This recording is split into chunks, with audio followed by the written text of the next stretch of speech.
রিশাদ হোসেন নামটা শোনার সাথে সাথে নিশ্চয়ই আপনাদের চোখের সামনে ভেসে ওঠে বড় বড় সব ছক্কার সেই স্মৃতি। শ্রীলঙ্কার বিপক্ষে তৃতীয় টি-20তে সিলেটের মাটিতে তা সেই 30 বলে 53 রানের বিধ্বংসী ইনিংস, যেখানে তিনি ছক্কা মেরেছিলেন 7টা।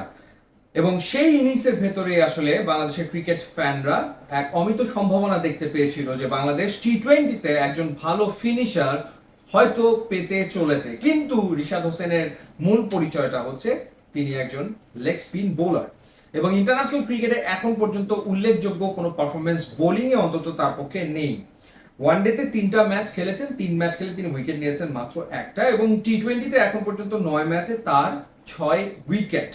এবং রিশাদ হোসেন আসলে বোলিংটা কেমন করেন আগামী দিনগুলোতে সেই দিকে সবাই তাকিয়ে রয়েছে। ব্যাটিংটা তার কাছ থেকে আসলে বাড়তি পাওয়া, সেটা আসলেই বাড়তি পাওয়া।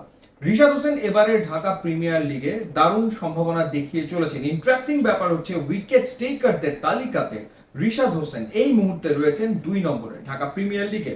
তিনি এখন পর্যন্ত উইকেট নিয়েছেন 23টা, 26 উইকেট নিয়ে 1 নম্বরে রয়েছেন ফাস্ট বোলার রুয়েল মিয়া, এবং তিনি 12 ম্যাচে নিতে সক্ষম হয়েছেন 26 উইকেট। সো রুয়েল মিয়া দারুণ পারফর্ম করছেন, কোনো সন্দেহ নেই। তবে রিশাদ, যিনি আসলে গত সিজনেও খুব বেশি ম্যাচ খেলার সুযোগ পাননি, বা ডোমেস্টিক ক্রিকেটেও ক্লাবগুলো তাকে আসলে মূলত বসিয়েই রাখে, ম্যাচ তেমন একটা খেলায় না, সেই রিশাদ এবার উইকেট টেকারদের তালিকাতে 2 নম্বরে রয়েছেন। এবং রুয়েল মিয়ার চেয়ে তিনি 3 ম্যাচ আসলে কম খেলেছেন, 9 ম্যাচে তার এবার 23 উইকেট। শাইন পুকুরের হয়ে প্রিমিয়ার লিগে তিনি খেলছেন, 9 ম্যাচে তার 23 উইকেট।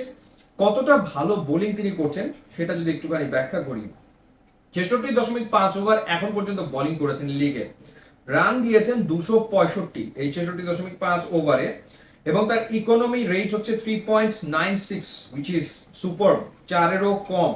এবং তার বেস্ট বোলিং এখন পর্যন্ত 49 রানে 5 উইকেট। 4 উইকেট নিয়েছেন তিনি দুবার, 5 উইকেট নিয়েছেন এখন পর্যন্ত একবার। স্ট্রাইক রেট হচ্ছে 17.43, অর্থাৎ প্রতি 17 বা 18 বলে তিনি একটা করে উইকেট নিতে সক্ষম হচ্ছেন।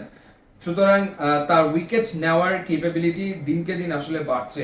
এবং তার বোলিং এভারেজ হচ্ছে 11.52, অর্থাৎ 11.5 রান খরচায় তিনি একটা করে উইকেট পাচ্ছেন। সাধারণত বলা হয়ে থাকে যে লেগ স্পিনার একটুখানি এক্সপেন্সিভ হয়েই থাকেন, তারা রান দেন কিন্তু উইকেট নেন, কিন্তু রিশাদ এবারে লিগে যেটা করছেন, তিনি উইকেট নিচ্ছেন টপ কিন্তু সেভাবে রান দিচ্ছেন না, যেটা আসলে খুবই ভালো সাইন, কারণ সামনেই আসলে তো টি-20 ওয়ার্ল্ড কাপ।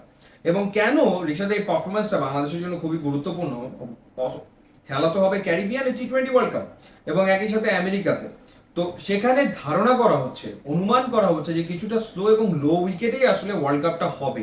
আর ওরকমটা যদি হয়ে থাকে, একটু যদি স্লো উইকেটে ওয়ার্ল্ড কাপটা হয়, তাহলে আপনি নিশ্চিত থাকতে পারেন রিশাদ হোসেনের 4টা ওভার বাংলাদেশের জন্য খুবই গুরুত্বপূর্ণ হতে যাচ্ছে বলে আমার ধারণা। তার ব্যাটিংটা বাংলাদেশ দলের জন্য প্লাস হবে, কিন্তু মূল কাজ তার বোলিং, এবং সেই বোলিং এর এবারের লিগে রিশাদ দারুণ পারফর্ম করে চলেছেন। এবং তিনি প্রমাণ করতে সক্ষম হয়েছেন যে লেগ স্পিনারদেরকে যদি সাইডে না বসিয়ে ম্যাচ খেলানো হয় একের পর এক, তাহলে তারা আসলে রেজাল্ট আনতে সক্ষম হয়। সো দেখা যাক আগামী দিনের রিশাদ কেমন করেন। ইউটিউব ইনস্টাগ্রাম লিঙ্ক দেওয়া আছে, আপনারা যদি দিলে খুবই খুশি হবো। And thanks for watching.